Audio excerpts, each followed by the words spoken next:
Good evening, everyone. This is Dolores Cannon with the Metaphysical Hour, and we're back from England, so it's a live show tonight, this August the 1st, 2014. I don't know how it got to be August that fast. I'm thinking it's Monday, so I'm not the one to talk to. We've only been back a couple of days, and we're still on jet lag. But I don't know. It seems like the jet lag seems to take longer to get over the more we keep going. That used to be, I don't think it took so many days that we fell out of it. Yeah. But anyway, we go to England a lot because we do have our office there. This is the first time I've got to see it. And what did you think of it? It's beautiful. Julia's been there several times, and she goes over and stays, and I come back. But we moved it to Glastonbury about a year ago. Right. And it's a beautiful house. It's a 3-story house. And it is part living quarters and part office for the business. And we take care of all the business in Europe and England and all those areas over there. So, but it's really nice. It's so beautiful, and it's quiet out there. A beautiful area. Not at all like London. London is so hectic. Takes you 2 hours just to drive around London to even get out of London. And you're so tired of driving by that time. But you get out to Glastonbury, and it's nice and quiet. Like you said, you wouldn't believe where we have the house is only a block off of... It's just the street over from the High Street. And all the activity, High Street in England, the main street of any city is High Street. Oh, that's why they all call it the same? It's all High Street, yes. Here we call it Main Street. Right, it's High Street there. And this is like just, you could say it's a block. It's maybe a little bit more than that, but you're really just a block, just a street over from the main thing, and then the High Street is just right there. But you wouldn't know it. It's designed beautifully to where you really can't tell. We were driving down it. It's where all the restaurants are, and that's where we gave our classes on that street. And there was a lot more traffic. But yeah, we go out to where the house is, and it's nice and quiet and peaceful. And you can see the Tor right from the house, standing high on the hill. And it's beautiful. It's a beautiful view, isn't it? Yes. And the energy there is really good. I didn't know, because the energy is so strong around the Tor, I didn't know what it would be like to be that close to it. But, of course, it depends. We got a caller already. So it depends on, I guess, how you relate to energy. Right. I was going to give out the toll-free number, but it sounds like somebody's already got it. Go ahead and do this, and then we can do that number after that. Okay, is somebody... Hello? Dolores, are you there? Yeah. Hello? Hello? Yeah. Go ahead. Hi, my name's Earl. Hi, Earl. Oh, it's so nice to hear from you. I would like to ask you a question. Go ahead. And when I was in the 10th grade, I was laying on the sofa, and I was home from school for a week, not feeling well. I didn't eat anything for that week, and I woke up. I thought I woke up, and I went to the front door, and I opened up the door, and everything looked like, it sort of looked like magic, but I can't explain it, but because a couple of years before that, a tree was cut down on the side of the house, but when I opened up the door, it was there. And I came and I just shook my head, and I went back and I laid back down, and I said, did this really happen? And then I went back and looked out the front door, and of course it wasn't there, but I experienced this weird thing that happened to me, and that was in 1970. I was born in 1953.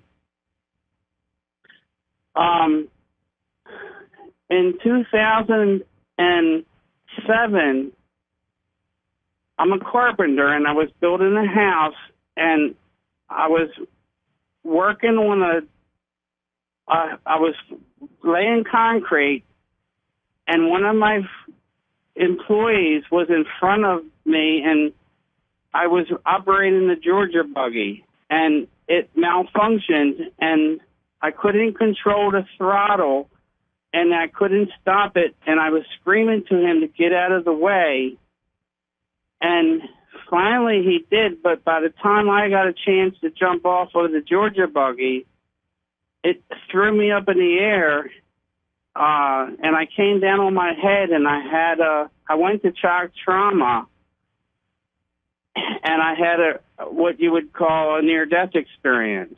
Oh, okay. Now, I never saw the light, and I want to share this with everybody. I never saw the light. You probably the only thing I remember hit the concrete. A little light. Well, my God, I was,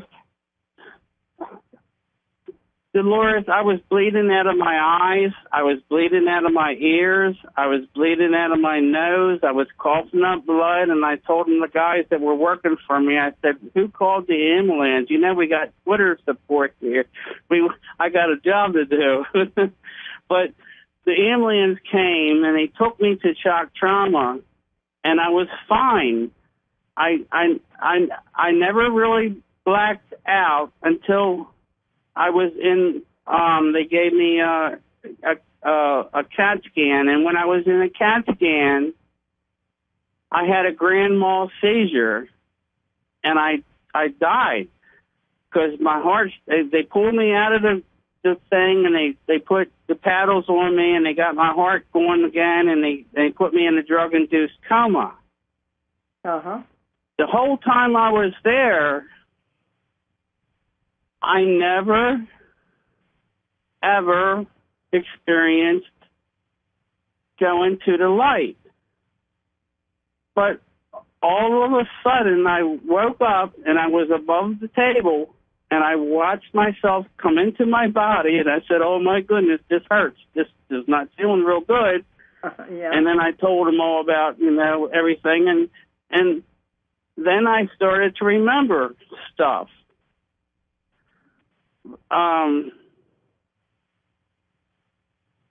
It has taken me, and this happened about in 2006, 2007, and I wanted to tell you, I'm a master carpenter. I've always been able to survive on my own, and then I got real angry. I got so angry that I told my higher self that I can't do this no more, and I need somebody I said, if you got, excuse my English because I'm going to share this with you. I said, oh my goodness, I got the balls to come here. What about you? And I was screaming and hollering at my bloody, I'm serious, at my higher self. And I was up in my bedroom, and I saw this being come into my bedroom. Dolores, it was as white, as light, the most powerful, bright white that you could look at, but yet it didn't glow. It was just really, really bright white. And just go ahead, because I've heard all of this before, and you're not the only one. This happens a lot to people.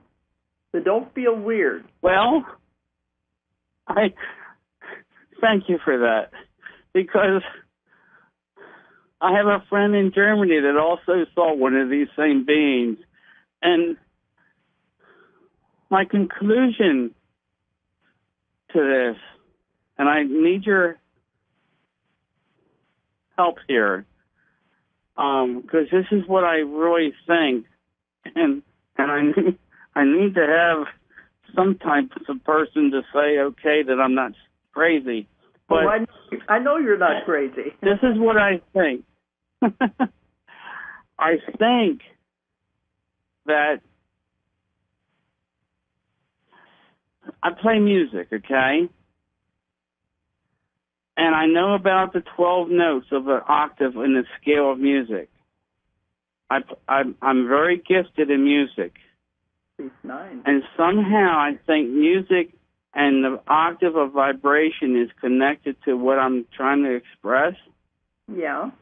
At a higher dimensional self of who we are, is it possible?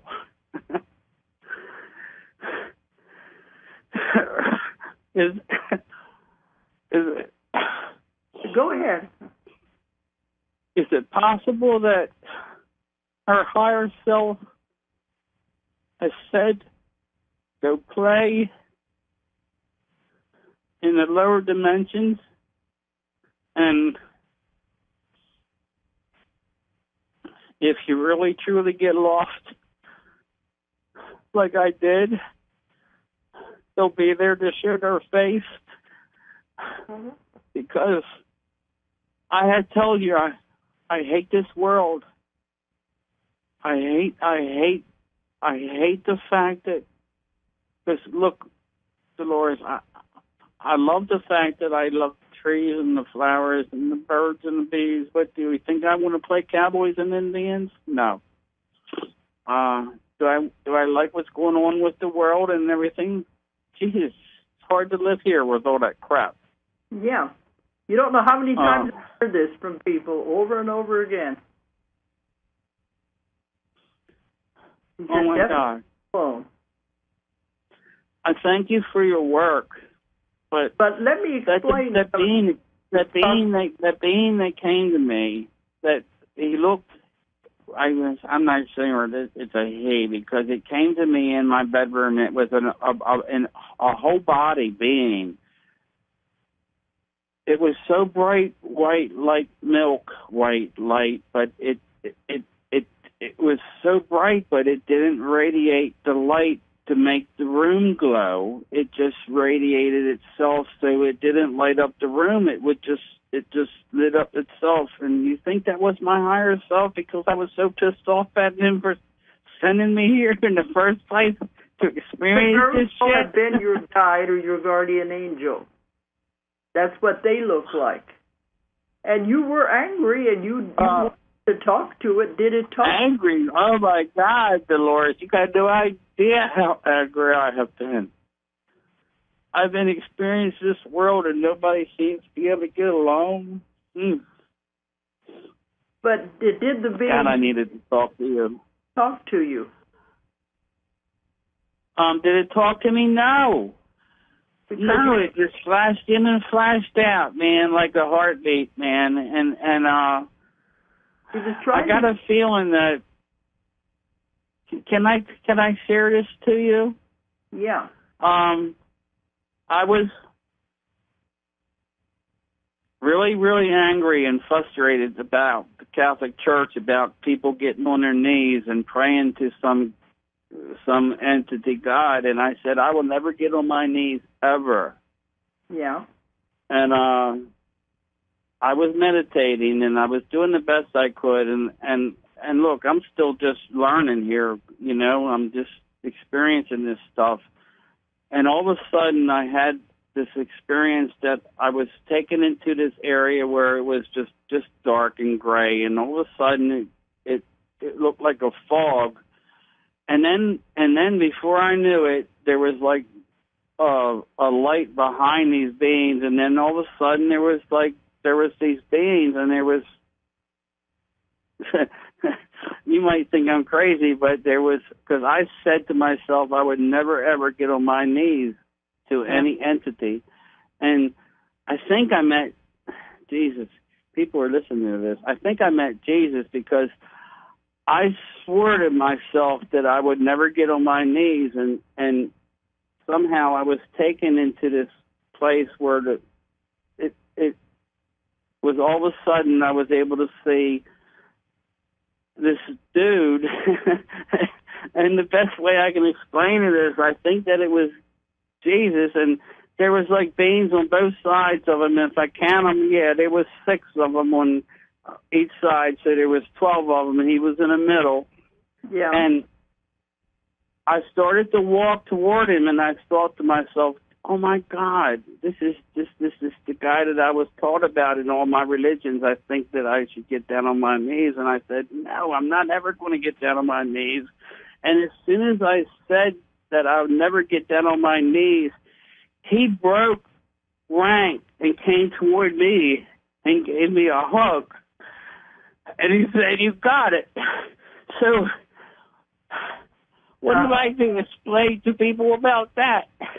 Mm-hmm. My emotional, I was raised Catholic, and I tell you what, I think it's a bullshit. Well, you haven't read very many of my books, have you? No, I haven't read any of them. I just all of know this, that for some reason I needed to call you and talk to you. This is all explained in my books. This happens to lots and lots and lots of people. That was your counsel.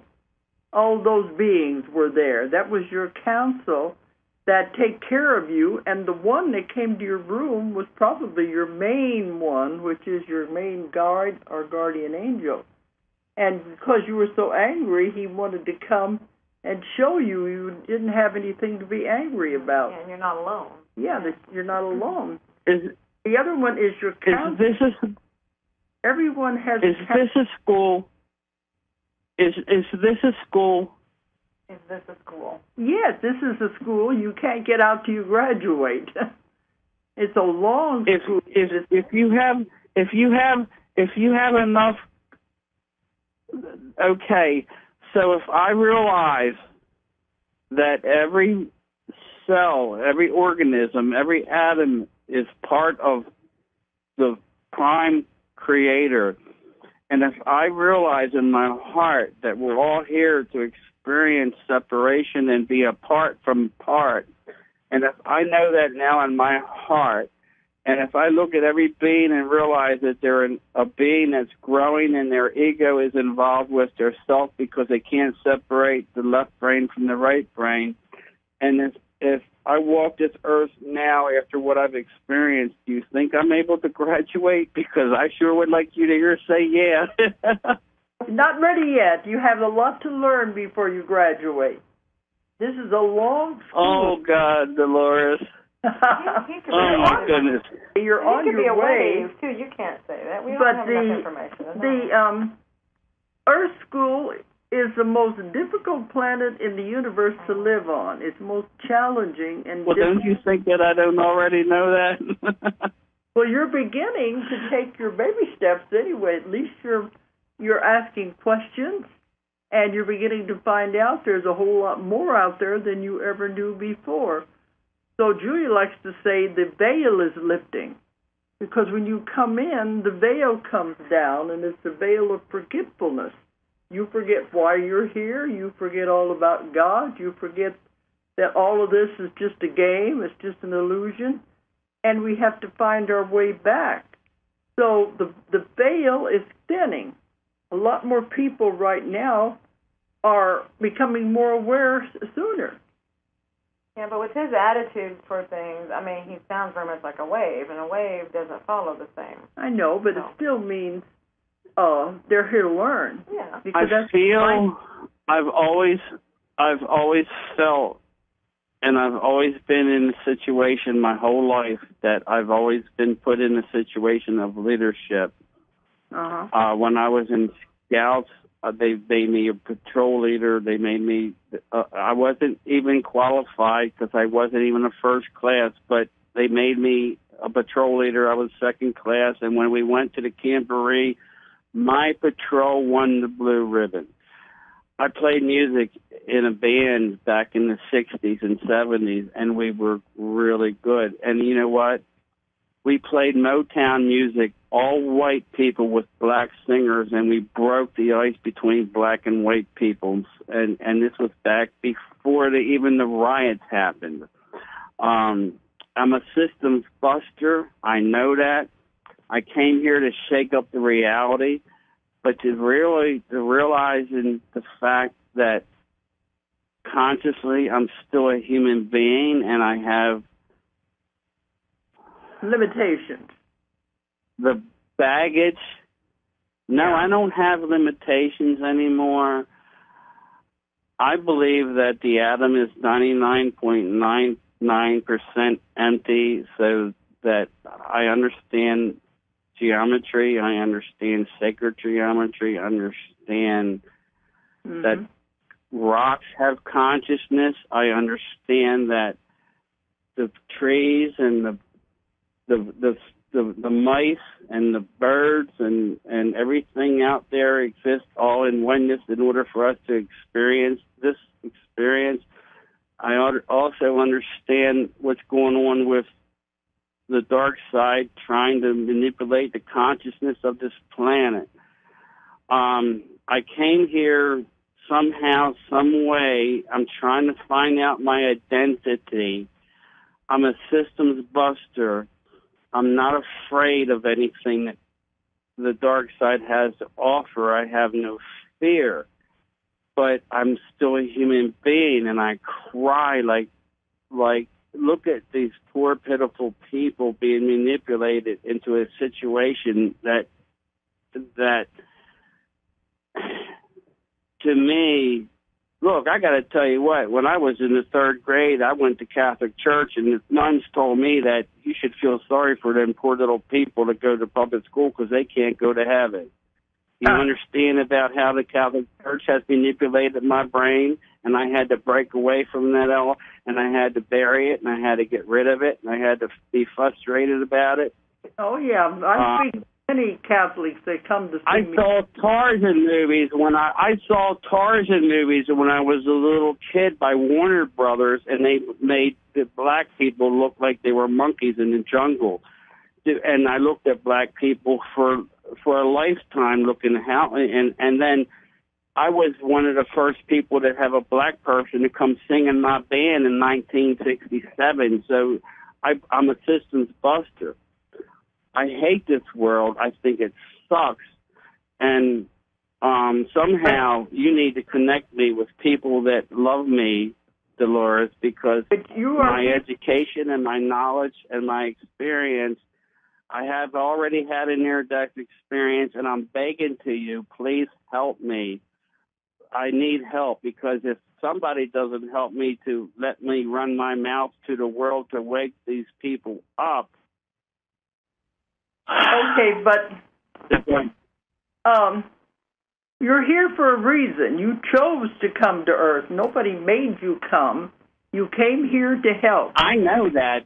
And you know how many times I wanted to do myself in, but you know what? I'm not a quitter. But you get here and people forget. That's when the veil comes down. And now we're beginning to back and become aware of what's going on. And that's where we're at right now. Everybody is getting their psychic abilities back. They're beginning to become more aware, and this is where the world is going. And it's beautiful. It's wonderful.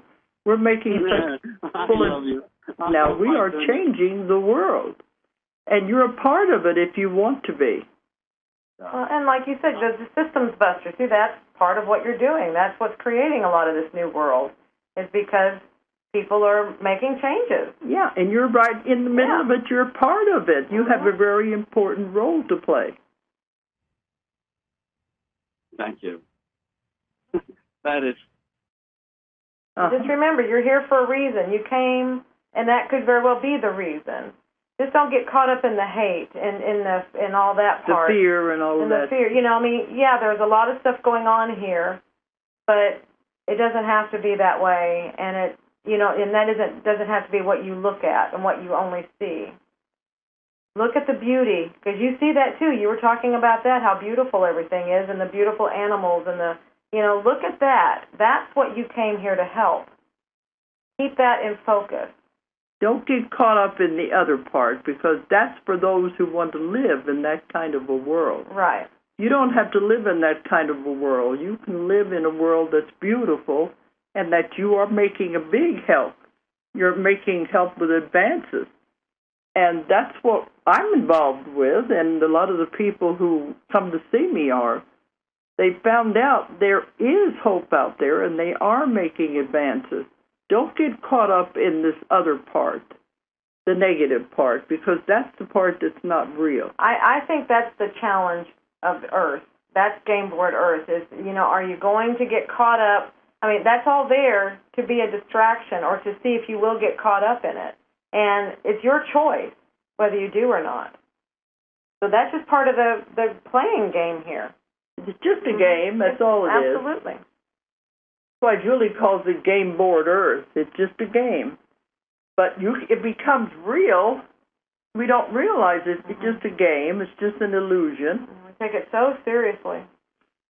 And when you step back and look at it, hey, I'm just playing a part here. What kind of part do you want to play? And what do I want my world to be? Because you can make your world any way you want it to be. You're not caught up in all this other junk that's out there. Unless you want to be. If you want to be, then that's nobody. Fine. Yeah, that's fine. If you want to that's be. a lesson he'll learn from that, too. That's a choice. It's a choice. Everything is choices on Earth. But it's not that bad. It's really a very beautiful, wonderful place. And you come here to learn a lot. That's why they call it the most difficult and challenging planet of the universe to live in. But you chose it. Nobody makes you come. When you look at it from that direction, you can see how much good you're doing, how much changes you're already making, and you don't even notice it. You don't think about it. Right, but what's important, though, is your guide came to you. Your whole council showed themselves to you, so you can see that you're not alone. And it's probably to help you remember exactly what's going on. You are here for a reason, and you are not alone. You've got a whole army with you. And you could have died that night, and you didn't do it. He was trying to show you that you've got a whole lot more work to do here. That first one he talked about. The tree. You walked out the front door. Yeah, all that is you were changing dimensions. In my books, we cover this a lot, and I've also done it on other shows, too, that we're constantly moving in and out of dimensions. And in some dimensions, they don't look very different. But there's countless dimensions. And in some of them, a tree will be there, and then in another dimension, it won't be there. Many people have reported things like this. This just means on that night or morning, whenever it was, when you opened that door, you stepped into another dimension. I think part of it, he hadn't eaten in a week. He'd been sick, so it put him in an altered state to some degree, so that way he could see through the dimension. He could see through much easier. Mm-hmm. And then it all returned to normal once he went back and began to recover. Right. Does this make sense to you? Or do we lose him? Anyway, but that is what it was, shifting dimensions. Mm-hmm. Right. Well, I hope if we did lose him, he got his answers and he heard it anyway. Yeah. We appreciate your calling in, Earl, and we wish you the best. Just trust in yourself and trust in what you're doing. You're here for a reason, and you're doing it. And you're never, ever alone. Okay, so anyway, I was about to give out the toll-free number in case someone wants to call in. Apparently he knew the number already. Mm-hmm. But in case anyone else wants to call in and talk, the toll-free number is 1-888-627-6008. 888-627-6008. And, well, one thing we did want to bring up about the trip to Glastonbury and we did our class over there, was you did what you call the sacred tour? Sacred tour after the class. After the class was over, and tell them where you went on that. We went to Stonehenge and Avery. We went by the Alton Barnes White Horse on the way to West Kennet Longborough. Now, how many did you have on that bus? I think it was 44. 44. Mm-hmm.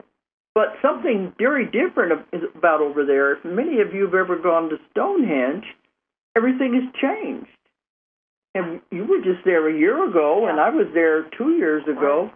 Everything is completely changed now about Stonehenge. Yeah, well, I mean, Stonehenge itself is the same. Yeah, the structure. They didn't move the rocks. They didn't change them around, but getting there and the, what do you want to call it? Well, those of you that have ever been there, it was just a small little a little gift shop, and where you would get your tickets.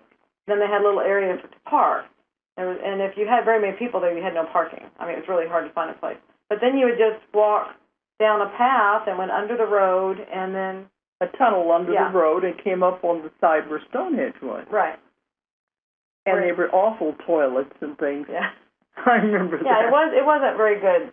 Weren't very good accommodations for the people coming in. And more people were coming all the time, especially when you had the equinoxes. Oh yeah, there'd be thousands of people there then. Thousands. Because you were there at one of the equinoxes. I was there for 2 different ones. And there was just no way they could handle that many people. It's just getting more and more popular. I don't think they even had that part open. The visiting thing, it's like, because it was free, so everybody just went on over. They didn't have that part open. It was early in the morning. For the equinox, they let them in free then. Right. But tell them what it is like now. Well, now we were on a bus, and we were pulling up, and I'm used to, because, I mean, a highway goes right by Stonehenge, and I'm used to you're driving on that, and you can see Stonehenge long before you ever get there, and you're coming up, and then you go and park, and then you have to walk back across the street, or under the street. Yeah, underneath the highway. Right. And so here we are, we're on the bus, and all of a sudden we come into a parking area, and it's like, well, where are we? And they said, we're here. Or what? Well, we never saw Stonehenge. I'm used to seeing it on the side of the road. And there's this great big building. That was all different. And they said, yeah, that's the new center. And it's built, I think how far we went. It was at least a mile away from Stonehenge. New visitor center? Yeah, so a visitor center. It's got a gift shop and where you get the tickets and tons of restrooms. I mean, it's like this huge hangar. I mean, it's beautiful. Somebody said it was built. It was designed to look like an Australian sheep shearing. What that has to do with Stonehenge, I do not know. No, I've been to Australia many times. I don't know what a sheep shearing shed looks like. Yeah, it's like, but it's big and it's got like a sweeping roof, and I mean it's very pretty. It's just so different, and it just opened in December, so it's very new. And but anyway, then they have a busing, a little shuttle system. You get on these little buses or trolley cars and stuff, and they'll take you over in another way. I'm not even sure. I couldn't tell where we were related to where we used to be. But they bring you up to a point, and then you walk the rest of the way to Stonehenge. So you don't go under the highway anymore. No. But it could be where they brought us was around that point or something. I don't know. It was. I have no idea where we were. It all looked different. Nobody could tell you. I didn't ask. I was just trying to, they shuttle you in here, and then when you come out, and then you go get the bus, and you go back. And so. Do you think it's better or worse or what?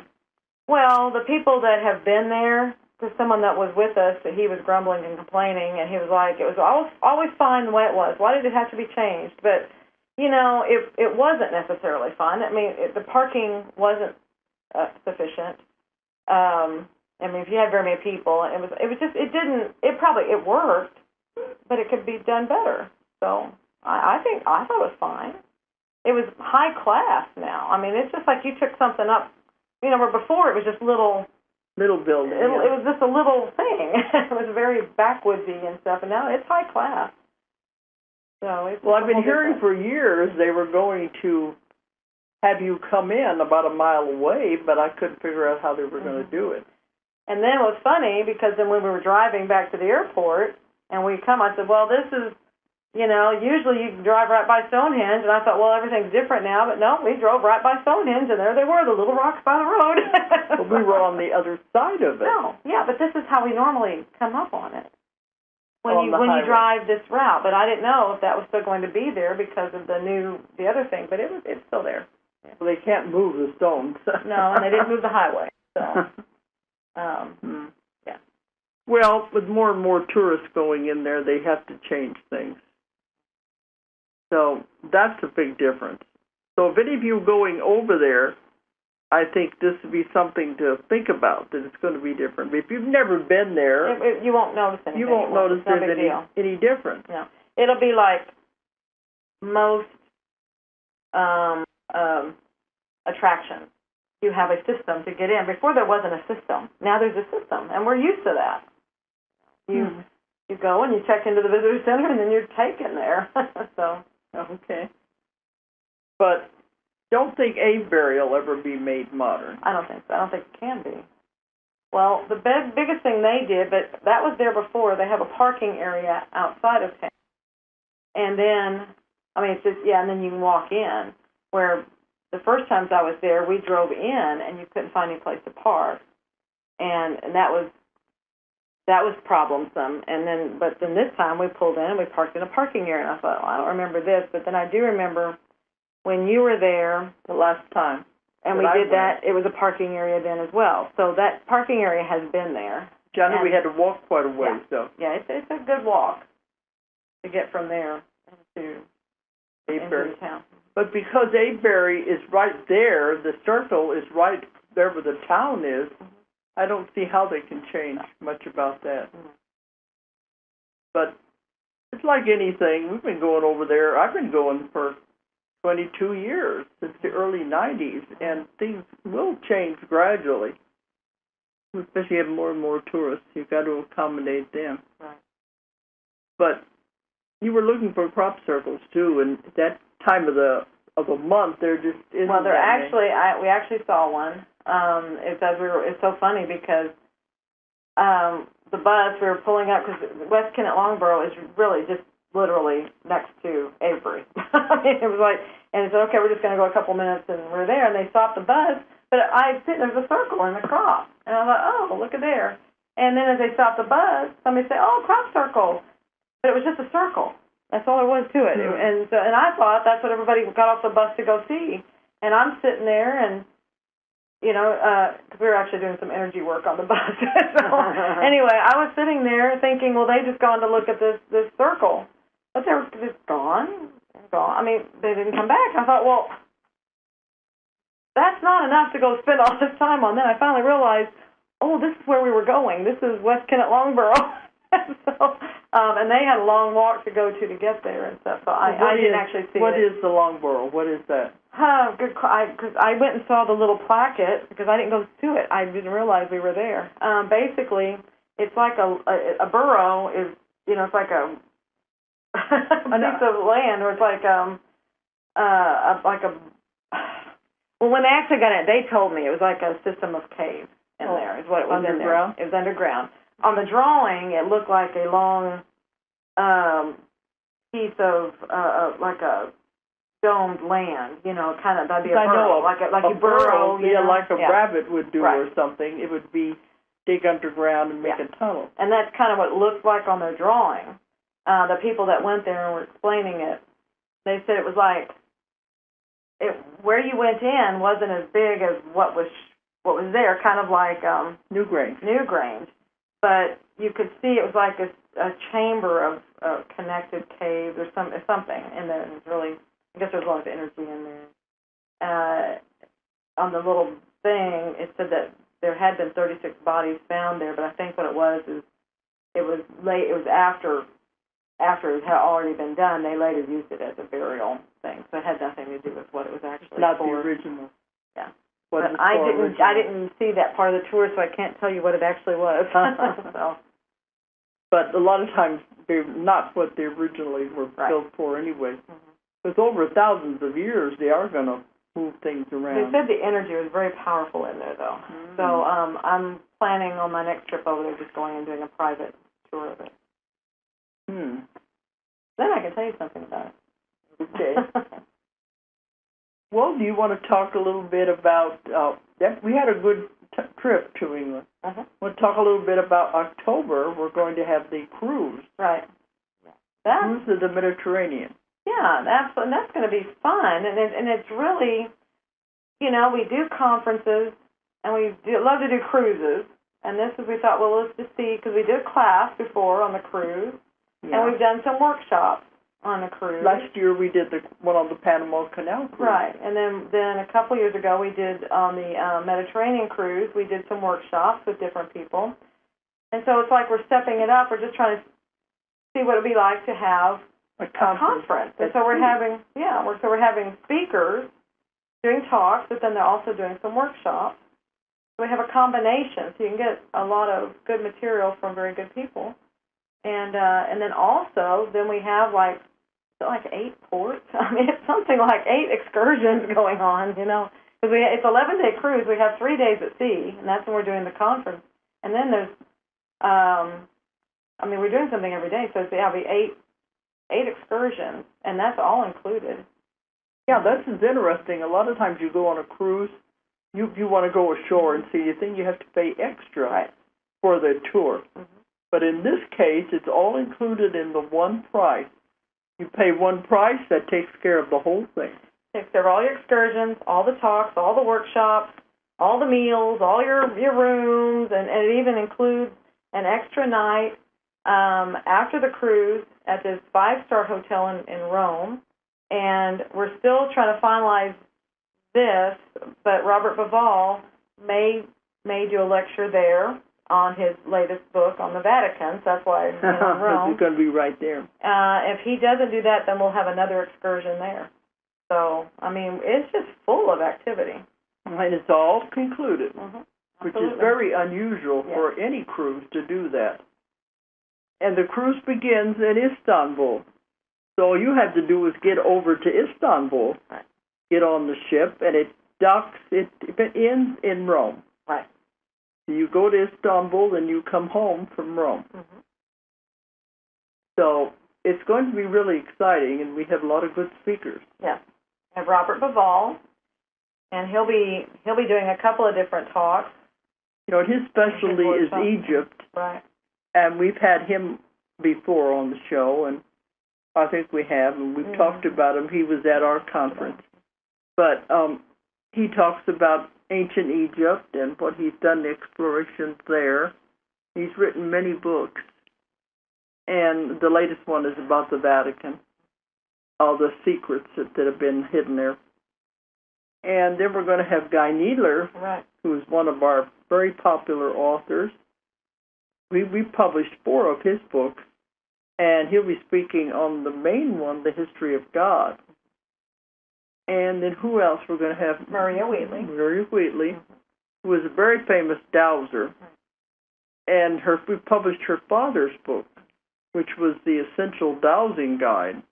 But she knows so much about these ancient sites and about the energies. She could feel the energies. Right. Well, she was leading the tour, the sacred tour. She was leading it, and I mean, her wealth of information is just amazing. I mean, what she knows is amazing about these sacred sites and all of that. And she's very much into like a lot of the hidden information, hidden knowledge. And she's going to be on the cruise. And who else? There's going to be you. Yeah. And you. And me. And Vitaly's going to do a talk also. Yeah. So but those are going to be packed into the 3 days. And the rest of the time, I'll see where we're going to go. We're going to start in Istanbul. Yeah, you have some of the ports incorrect, so I'm going to correct you if you do it. Okay. I need to see a map here. I'll get it. Well, the one port that we are a little worried about, we're supposed to go to the Holy Land.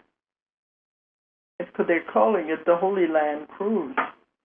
Mm-hmm. We're supposed to go to the Holy Land. Right. But with all the violence over there right now in Israel, we're not sure what's going to happen there. Yeah, but we know, I mean, the cruise lines never stop if there's a problem. They'll go on to something else. We'll go to someplace else. We may go to Egypt. We may go, I mean, they'll create another plan. So it's not like there will be an issue. It's not like they're going to drop us in this in a volatile situation. It won't happen. No, because they won't go anywhere if there's any danger. But they'll take us to some good ports anyway. But I was trying to think, what are the other ports? We didn't bring that paper in here. Right. Well, anyway, it goes to Ephesus. That's the first stop. Yeah, we were there before. Mm-hmm. That's where what they call Mary's house is supposed to be, where she lived, Mary, the mother of Jesus. Mm-hmm. But I have a problem with that. Okay, talk about it. Because it's based on my work, she never lived in Turkey. But we went there to see what it looked like, and it was just a little bitty, well, for those days, I guess they said it would have been a big house. It wasn't much bigger than a very small house today. It looked like it didn't have more than about 2 rooms in it. But the amazing thing that I thought was about it was that they said they called it Mary's house because a nun had had a vision that this was where it was. Yeah. And it was way up on top of this hill. The bus had to take us all the way up there. It was beautiful. Beautiful scenery. You know, they said when they found that it was just a remains, and they had built it up the way it was supposed to look in those days. But here the church has always said, the Catholic Church all these years, that they don't believe in visions. Anybody has a vision has to be working with the devil, and nobody can be psychic, nobody can see things. But yet they have credited this nun with having a vision that this was Mary's house where she lived. Right. And there's even a picture of the nun in the house. Yeah. So that's where I have a problem with the whole thing. Is that the church being contradictory or what? Saying one thing and then practicing another, which they do all the time anyway. But definitely not. I don't think it's Mary's house. Oh. Well, everybody likes it. There's a wall right outside of it where everybody puts notes, sticks them in the cracks of the wall. It's a prayer wall. Yeah, you could write something down, and you stick it in the wall. It's supposed to be answered. So it had a lot of very good feelings and emotion, and there was a lot of very religious people there. Oh, yeah. But I just, according to what I have found in my work, Mary never went to Turkey. But that's up for grabs. It's still an interesting place to see. Mm-hmm. I liked in Ephesus was we took us to where they make the rugs. That was a school right, where they're teaching these young girls how to make the rugs by hand, tying all the little tiny knots. Yeah, they said it was a dying art. Yeah, it's a dying art that they're trying to teach the young girls how to do it. Otherwise, machines have taken it over. Right. So they took us there, and if you bought any rugs there, the government ships them back. Tax, they won't even charge you for shipping. No shipping. Because they want people to buy things there because this really helps the young girls. So I brought a really beautiful rug back. And when somebody saw it in my office, they said, "Oh, that's a Persian rug." And I said, "No, it's not." They said, "Yes, it is." They turned it over looking at it. It's a Persian rug. No, it's a Turkish rug. But it must be very similar. But so there's a lot of interesting things in Ephesus. Now, what are the other ones then? Okay. Then at Haifa in Israel. And then Jerusalem. It says here, is it Ashdod? Anyways, Haifa and Jerusalem. And then it goes to Malta. We've never been to Malta yet. Yeah, that's actually what I'm most excited about is Malta. Well, I do want to. I would like to see Jerusalem just to say I've been there. Right. It's one of those bucket list things. Yeah, because I'm interested in the temple is long gone, but they have the Wailing Wall, part of the Wailing Wall. But it'd still be interesting to see it and say we've been to Jerusalem. Right. But that's going to depend on things that are out of our control. It's Sure. going to depend on the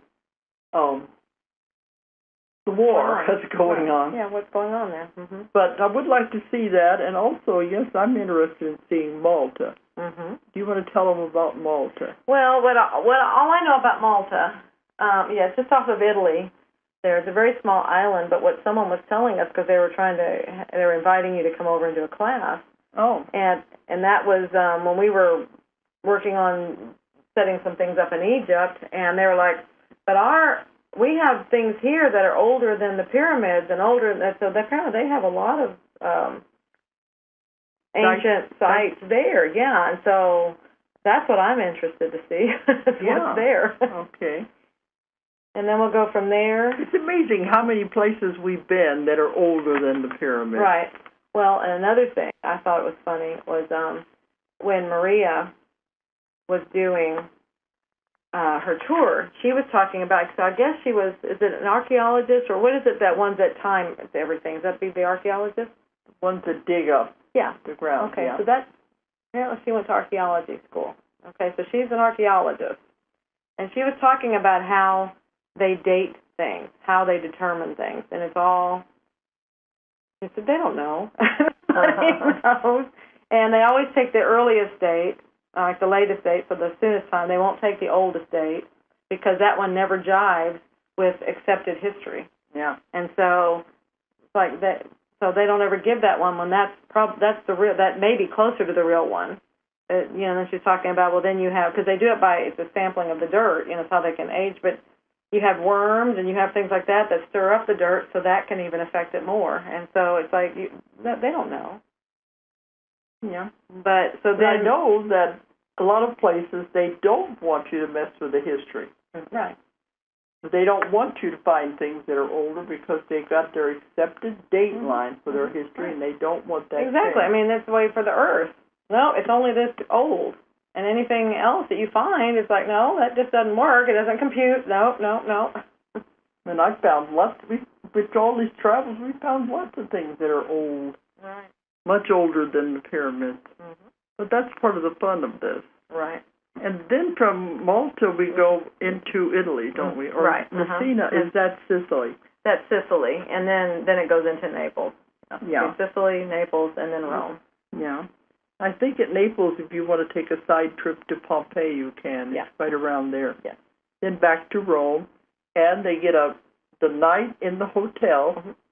It's all paid for too. Mm-hmm. It's all included. Yeah. So this sounds like it's really going to be a really nice tour. Oh, absolutely. So if anybody is interested, tell them what they have to do. Well, we have more information is on the Ozark Mountain website, so the ozarkmt.com or ozarkmt.com, and it's just on the event, and then it'll instruct you eventually to call into our office to actually book the cruise. We have people trained here to deal with all your questions and to get everything lined up for you. And even our office in England can handle this. Right. But all that information is on the website. It tells you what's going on. And, gives how you a to list get of everything, what to do. You have different kinds of staterooms. Okay. So anyway, we want to tell people about that because I think they'll be excited to go. Absolutely. I love cruises. Yeah. Cruises are fun. I mean, they're a great way to vacation and a great way to see things. Because you don't have to go from hotel to hotel and go on tours, get guides, and just stay on the ship. Yeah, for about the same price as you would pay to go and stay in a hotel and then still have to pay to see everything around it. It's like you're on a floating hotel, and it's taking you to all the sites, and all of that's included, and the food's included. I mean, it always works out to where it's less expensive to do a cruise than to do it in a tour the other way. Yeah. To do the other way. Mm-hmm. And the food it's 24 hours, 24/7. Food. And it's good food. Yeah. It's very, well, it may not be good food, but it's nice tasting food. So anyway, anybody who's interested, contact our website, and they'll be able to help you with this. Okay. Well, I think it's coming to time for us to stop. I don't want to go over. Last time he had to pull the plug and get me out of there. Okay. So I want to say thank you for everybody from tuning in tonight. We're back now, so for the next few weeks we'll be live. And thank you, Earl, for your input, and we appreciate you calling in. Okay. So thanks, everyone, for listening tonight. Okay. Good night, everybody. Make it great. If you enjoyed the show, check out more of our other videos, and be sure to subscribe and click the like button. Thank you for listening to the Metaphysical Hour with Dolores Cannon.